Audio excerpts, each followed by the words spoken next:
नमस्कार,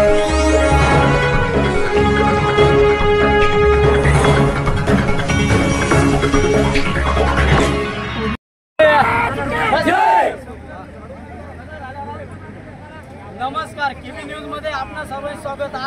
आज जो सकाळपासून रस्ता रोको चालू आहे, तर या संदर्भामध्ये तर आपण पोलीस प्रशासन तैनात करण्यात आलेला आहे। तर आपण बघू शकता की आपल्या सोबत अभिजित भाई आहे, तर शिवर बंगले येतील, तर त्यांची काय प्रतिक्रिया, त्यांनी आज जो रस्ता रोको ठेवला तर कशा संदर्भात ठेवला पहिला आपला मी बिमार ग्रामीणचा संघटक अभिषेक पगारे सर्वप्रथम क्रांतिकारी जय भीम जय शिवराय। या महाराष्ट्रामध्ये सध्या दोन समाजावरती मराठा समाजावरती आणि बौद्ध समाजावरती जो अन्याय अत्याचाराची मालिका सुरू झाली।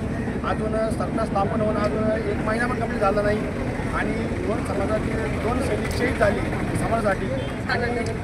एका बाजूला या महाराष्ट्रामध्ये नियम विरोधामध्ये खूप मोठं आंदोलन सुरू होतं आणि ते आंदोलन थांबवण्यासाठी या सरकारने जे प्लॅनिंग करून जे नियम केला, परभणीमध्ये विटंबना केली, त्यानंतर ते जिल्हा पब्लिक ऑपरेशन मारहाण करण्यात आली। सर्वप्रथम मी निषेध करतो, या सरकारने ही जी घटना केली, जी कृती केली, जाणीवपूर्वक विचारपूर्वक करून केली। सर्वप्रथम जाहीर करताना काम करतो। यानंतर दुसरे आंदोलक आपल्या सोबत आपण त्यांच्यापर्यंत जाणार आहोत, त्यांची काय प्रतिक्रिया, तुमची काय पहिला माझं नाव प्रमोद प्रकाश दिनेश्वर, एक शिरूर गावातले सामाजिक कार्यकर्ता आहे आणि ज्या काही या महाराष्ट्रामध्ये ज्या काही घटना घडत आहे, आमचे भीमसैनिक सोमनाथ सूर्यवंशी असेल, आमचे शिवसैनिक संतोष देशमुख असेल, ज्या काही हत्या झाल्या या महाराष्ट्रामध्ये, याची सखोल चौकशी होऊन जे काही जे काही संशयित आरोपी आहे त्या आरोपींना तत्काळ अटक होऊन त्यांना लवकरात लवकर फाशीची शिक्षा व्हावी, या निषेधार्थ आम्ही आज हा रस्ता रोको आंदोलन ठेवण्यात आलं होतं। जर या आरोपींना फाशीची शिक्षा झाली नाही तर शिवर बंगला हे वैजापूर तालुक्यातले चळवळीचे केंद्रबिंदू आहे।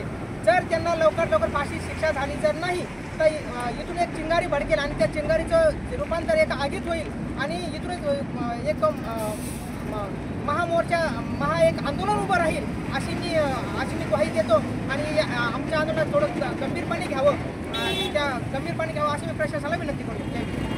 यानंतर बाबासाहेब पगारे आपल्यासोबत आंदोलक आहे, त्यांची काय प्रतिक्रिया आहे? पहिला बाबासाहेब पगारे, समाजवादी जिल्हा प्रभारी संभाजीनगर। मित्रांनो, पुरोगामी महाराष्ट्रामध्ये जसं BJP आणि अँड कंपनीचं सरकार महाराष्ट्रात जेव्हापासून स्थापन होऊ लागलंय तेव्हापासून महाराष्ट्रामध्ये असे दलितावर अन्याय अत्याचार, एखादा चांगला केलेल्या कार्यकर्त्यावर अन्याय अत्याचार हे घडू लागलेले आहे। मित्रांनो, संविधानाची प्रतिची विटंबना झाली म्हणून शांततेत जो काही मोर्चा निघालेला होता परभणीमध्ये, त्या ठिकाणी पोलीस प्रशासनाच्या वतीने जो काही कुर्सिन ऑपरेशनमध्ये सोमनाथ सूर्यवंशी नावाचा एक BJP विद्यार्थी होता, त्याच्यावर खोटे गुन्हे दाखल करून त्याला अटक करण्यात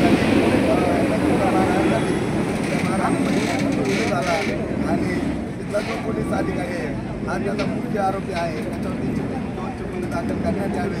तसेच बीड जिल्ह्यामध्ये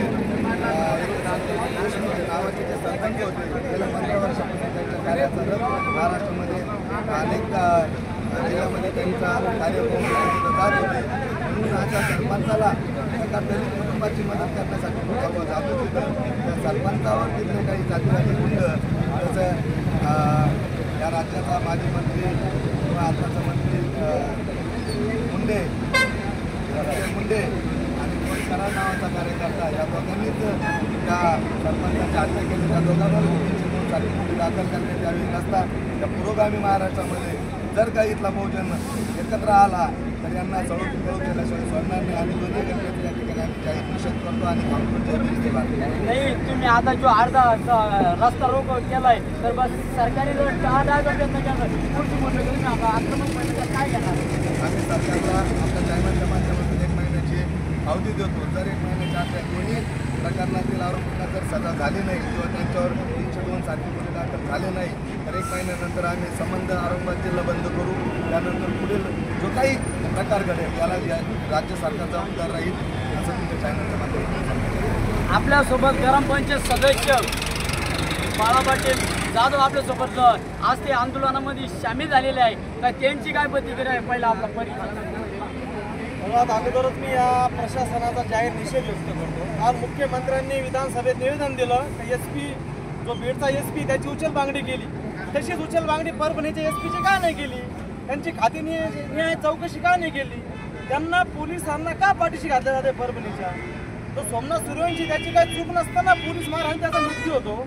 तर संतोष सूर्यवंशीला निर्दयपणे मारलं जातं. अशा घटना घडत असताना सामान्य जनता रस्त्यावर उतरत असताना हे प्रशासन काय झक मारतंय? हा आमचा सगळ्यात मोठा प्रश्न आहे.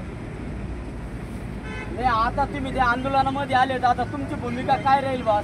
आमची भूमिका हीच आहे, आम्हाला महाराष्ट्र पेटवायला लावू नका. आम्ही जितके शांत आहोत तर आम्ही संत नाही आहोत.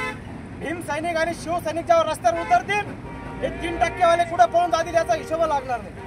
या तुमच्या चॅनलच्या माध्यमातून या प्रशासनाला जाहीर इशारा करतो, या लवकरात लवकर दोन्ही घटनेचा सखोल तपास करून दोषींना कडक शिक्षा करण्यात यावी अशी मागणी करतो. मी KB न्यूज साठी मुख्य संपादक संदीप गायके, शिरबंगला.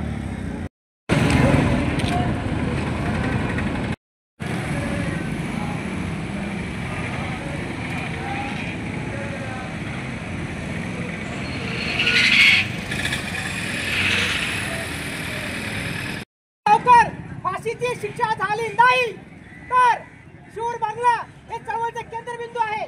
लवकर फाशी शिक्षा झाली नाही तर इथूनच एक चिंगारी पेटेल आणि ही चिंगारी इथून नाही, अख्ख्या महाराष्ट्रभर नाही, अख्ख्या देशभर पेटेल आणि अशाच पद्धतीने निषेध व्यक्त होईल आणि अशाच पद्धतीने त्याचा निषेध केला जाईल. त्यानंतर आमचा शिवसैनिक संतोष देशमुख सरकार